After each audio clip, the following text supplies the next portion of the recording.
আমার নাম হচ্ছে শহীদুল ইসলাম খোকন। আমি দৈনিক ভোরের আকাশে স্টাফ রিপোর্টার হিসেবে আছি। আজকের এই বৃক্ষ মেলা এসে কেমন লাগছে, আপনার অনুভূতিটা যদি একটু বলতেন। হ্যাঁ, আমাদের খুব ভালো লাগে, কারণ এই প্রকৃতির সাথে মিশে যাওয়া।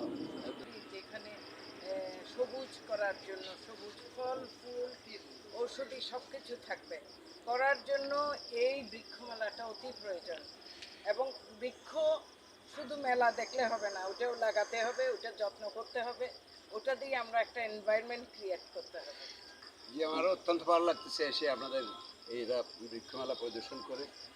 আর এটা তো আমাদের নেত্রীর দেশপ্রেমের একটা একটা উদাহরণ, যে দেশকে ভালোবাসলে আপনারাও যেভাবে আগিয়ে এসছেন।